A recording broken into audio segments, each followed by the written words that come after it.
Geturðu lýst því hvernig andrúmsloftið var inn í klefa eftir leik?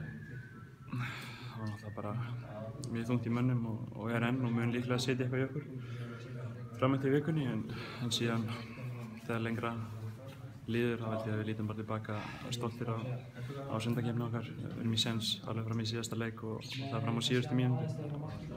Okkur fannst það alveg að möguleikann á að snúa þessu við seint í leiknum en svo var sem var. Hvað klikkaði í dag?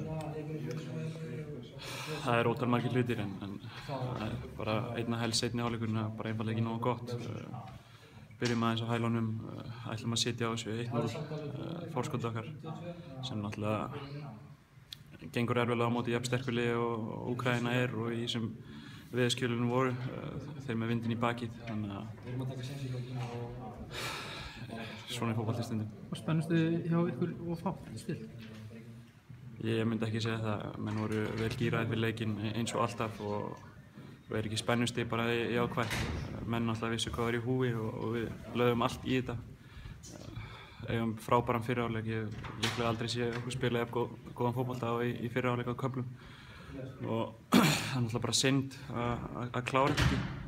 Þetta er náttúrulega hlægjúdýrt mark sem þið fáið á okkur þetta fyrsta mark. Já, algjörlega. Ég held að hann hafi ekki lagt mig upp með að gera þetta en svona gerist stundum í fótbolta. Sjálfsög er þetta mikið högg fyrir okkur út af að við erum búin að leggja mikla vinnu í þetta en það breytti svo mikið miklu fyrir okkur. Við þurftum sigurinn og það var hellingur eftir. Við héldum áfram að sækja, við héldum áfram að ógna, eigum nokkuð færi en þeir séu bara að ganga frá okkur á kantinu. Voruð þið með plan B í hálfleik ef þeir myndu jafna? Við erum með plan A, B og C og það er alltaf sama. Við vitum alveg hvernig við spilum og hvernig við spilum best. Við náðum að skapa færi.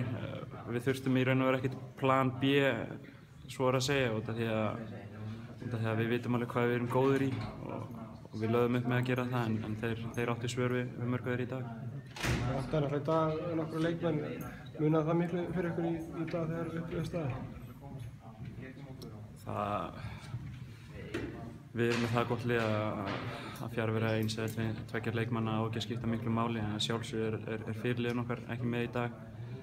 Mikið veit akkir á miðjunni hjá okkur en Böðvar kemur framvarlega inn á miðjuna úr vinstri bakgrunninum og Daniel Leo á stjörnuleik kemur okkur yfir.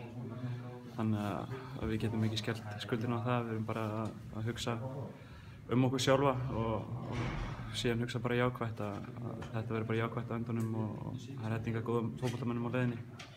Takk fyrir það.